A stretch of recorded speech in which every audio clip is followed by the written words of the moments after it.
Welcome to face mass தர்க்கம். யார் அப்படி பார்க்க போகிறோம்னா, அதிமுக பொறுத்த வரைக்கும் பார்த்தீங்கன்னா உட்கட்சியில் ஏகப்பட்ட பிரச்சனை. ஒரு சிவி சண்முகம் பார்த்தீங்கன்னா தலைமையில் கிட்டத்தட்ட நிறைய பேர் எடப்பாடி பழனிசாமியை மிக கடுமையை எதிர்த்தாலும் வெளியே காமிச்சிக்கிறது இல்லை. பொதுச்சென்ற மரியாதை கட்சி கட்டுப்பாட்டெல்லாம் மீறவே இல்லை இன்னும் வரைக்குமே.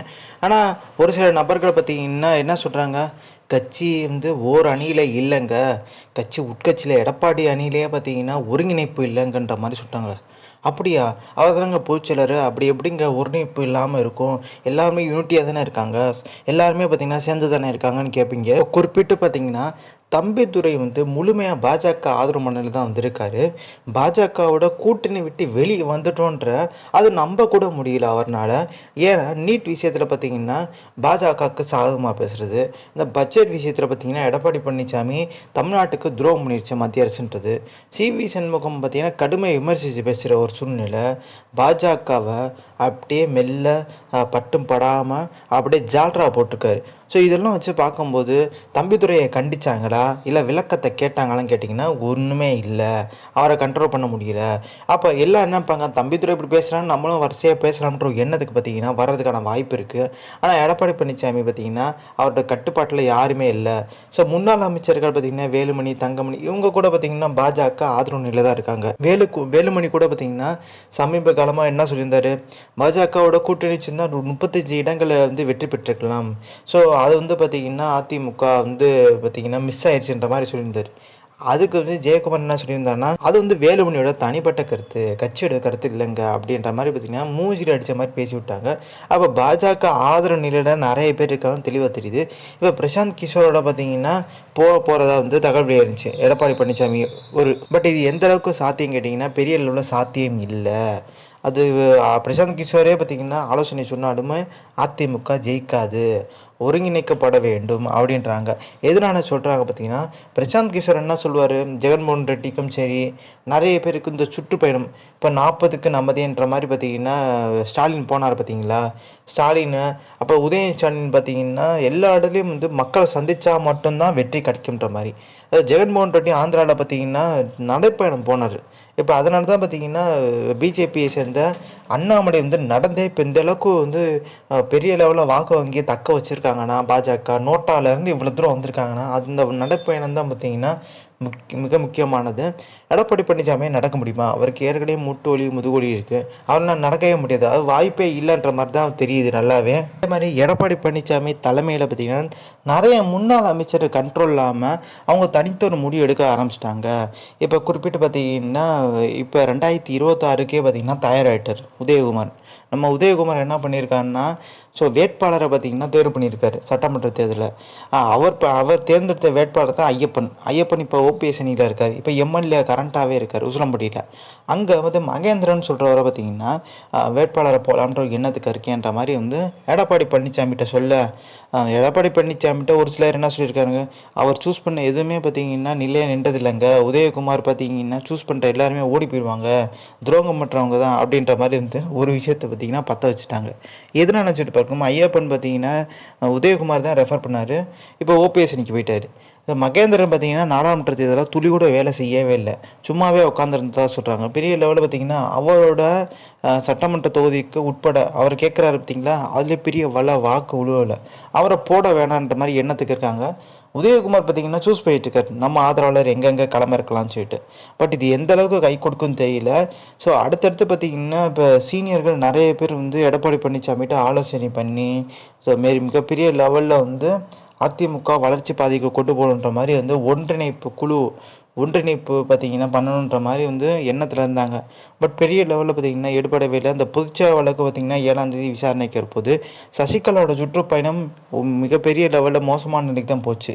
அது பெரிய லெவலுக்கு பார்த்திங்கன்னா போகிறதுக்கு முக்கியமான காரணம் சசிகலா ஓபிஎஸ் டிடி தினகரன் ஆதரவு கேட்டு தான் மிகப்பெரிய லெவலில் வெற்றி பெற்றிருக்க முடியும் இந்த சுற்றுப்பயணத்தில். சசிகலா அந்த தவறு பண்ணவே இல்லை. அது 3 மணிக்கு போகிறது தவறான விஷயம். வேனில் தான் போகிறாங்க, அது கொஞ்சம் சீக்கிரமாக போனால் என்னன்னு தெரியல. சசிகலா பார்த்திங்கன்னா அவங்களுக்கு போட்டு தர்ற மேப், அதாவது வரைபடங்கள் இங்கிட்டு போகணும் அங்கிட்டு போகணும்னு டைம் எல்லாம் ஃபிக்ஸ் பண்ணுறது பார்த்திங்கன்னா தவறான நபர்கள் ஃபிக்ஸ் பண்ணுறாங்க, அவரை தவறான வழிக்கு கொண்டு போகிறாங்கன்ற மாதிரி பேச்சுக்கு போயிருந்துச்சு. தென்காசியில் பார்த்திங்கன்னா உற்சாகத்தோடு போனவங்க போக போக உற்சாகம் இழந்து மிகப்பெரிய லெவலில் மனச்சோர்வோடு தான் இருக்காங்க. பெரிய அளவில் கும்பலை காமிக்க முடியல. நைட்டு 12 மணி போனால் யார் தான் இருப்பாங்க? இந்த காலத்தில் 8-8:30 தூங்கிற ஒரு நபர்கள் நிறைய பேர் பார்த்திங்கன்னா கிராமத்து சைடு இருக்காங்க. கிராமத்து சைடில் போய் அத்தை ராத்தில் போய் கத்திங்கன்னா ஒன்றும் பண்ண முடியாது. புரட்சி தலைவி அம்மா அதிமுக ஆட்சின்னு கத்துனா அவங்க என்ன நினைப்பாங்க, ஏதோ செய்தியில் விளம்பரம் போடுறாங்க அந்த மாதிரி தான் நினைப்பாங்க. ஸோ சசிகலா பார்த்திங்கன்னா பேச வேண்டியது பேசவே இல்லை. எடப்பாடி பழனிசாமி எதிர்த்து பார்த்திங்கன்னா பேசியிருக்கணும். என்ன பேசியிருக்கணும், எடப்பாடி ஒரு துரோகி, என்கிட்ட பதவி வாங்கிட்டு என் காலில் விழுந்தா முதலமைச்சர் ஆனா அப்படின்ற பேசியிருக்கும், ஃபயராக பேசியிருக்கும். சசிகலா திமுக எதிர்க்கிறேன்னு சொல்லிட்டு பட்டும் படாமல் தான் பேசிகிட்டு இருக்காங்க. இப்போ இது எந்த அளவுக்கு பார்த்திங்கன்னா கை கொடுச்சுன்னா எதுவுமே கை கொடுக்கல, இதுதான் உண்மை. இந்த சுற்றுப்பயணத்துக்கு முடிவில் பார்த்திங்கன்னா போயஸ் கார்டனில் வந்து பார்த்திங்கன்னா எடப்பாடி பழனிசாமி மீட் பண்ணுவார் அப்படின்ற மாதிரி பேச்சுருந்துச்சு. எடப்பாடி பழனிசாமி மீட் பண்ணுறதுக்கான வாய்ப்பு கொஞ்சம் இருக்கான்னு கேட்டிங்கன்னா கொஞ்சம் இருந்துச்சு. அப்போ இப்போ அது கூட இல்லை. சசிகலாவை பார்த்திங்கன்னா கட்சிகளை சேர்ந்தால் ஓரளவுக்கு பார்த்திங்கன்னா தென் மாவட்டம் டிட்டாப்பூரில் வந்து வாக்கு விழுன்ற மாதிரி எண்ணத்தில் இருந்தாங்க.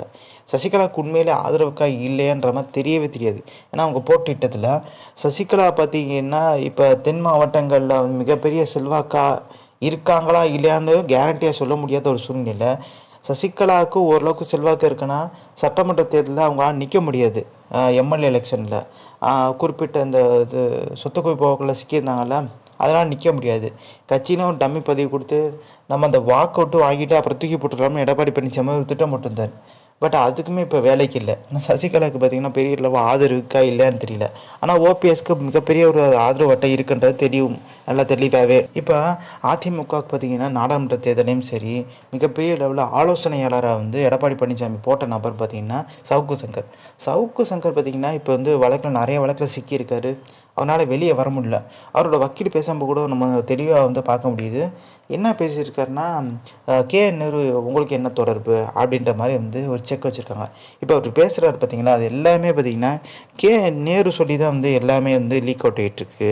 முதல்ல பார்த்திங்கன்னா எல்லாரும் என்ன சொல்லியிருந்தாங்க, செந்தில் பாலாஜி விஷயத்தில் எம்ஆர் விஜயபாஸ்கர் தான் இந்த இன்ஃபர்மேஷன்லாம் கொடுத்துருக்காரு அப்படின்ற மாதிரி. ஆனால் தலைமை வரைக்கும் பார்த்திங்கன்னா ஒரு சில இன்ஃபர்மேஷன் தெரியுதுன்னா அது நேரு குறிப்பிட்டு பார்த்திங்கன்னா கேட்டுக்கதா வந்து அவரோட வக்கீல் சொல்கிறாரு. அப்புறம் சவுக்கு சங்கர் கூட வந்து எனக்கு இந்த அளவுக்கு பார்த்திங்கன்னா டார்ச்சர் கொடுக்க முக்கியமான காரணம் உதயநிதி ஸ்டாலின் தான் பின்னாடி இருக்கார், உதயநிதி ஸ்டாலின் அழுத்தத்தினால தான் இப்படி பண்ணுறாங்கன்ற மாதிரி பார்த்திங்கன்னா ஒரு விஷயத்தையும் சொல்கிறாரு. பட் இது எந்த அளவுக்கு பார்த்திங்கன்னா சாத்தியம் தெரியல. சவுக்கு சங்கர் பார்த்திங்கன்னா மிகப்பெரிய ஒரு நெருக்கடியான சூழ்நிலை தான் இருந்தார். ஸோ இவ்வளோ தூரம் கடந்து வந்திருக்காரு. அதே மாதிரி எம்ஆர் விஜயபாஸ்கரும் பார்த்திங்கன்னா பரபரப்பு என் மேலே பார்த்திங்கன்னா 3 வருஷமாகுது, 20க்கும் மேற்பட்ட ஒரு வழக்கில் போட்டு பார்த்திங்கன்னா என்னைய துன்புறுத்துறாங்க பண்ணுற பரபரப்பு பேசியிருந்தார். ஸோ அடுத்தடுத்து பார்த்திங்கன்னா திமுகவும் மிகப்பெரிய லெவலில் எம்பி எலெக்ஷனில் வந்து வெற்றி பெற்றாங்க. இப்போ அதிமுக இந்த பிளவுல இருந்தால் 2026 சுலபமாக வெற்றி பெறதுக்கான வாய்ப்பு இருக்குது திமுக.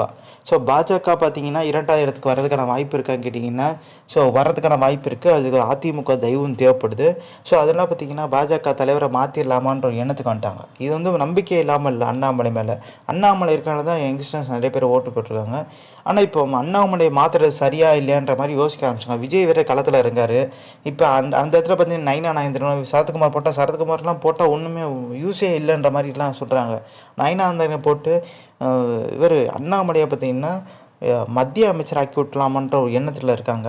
ஸோ ஏதாச்சும் ஒரு ஆப்ஷன் நடக்கிறதுக்கான வாய்ப்பு அதிகம்ன்றாங்க. ஸோ இந்த இன்ஃபர்மேஷன் முடிச்சா லைக் ஷேர் தேங்க்ஸ் ஃபார் வாட்சிங் திஸ் வீடியோ.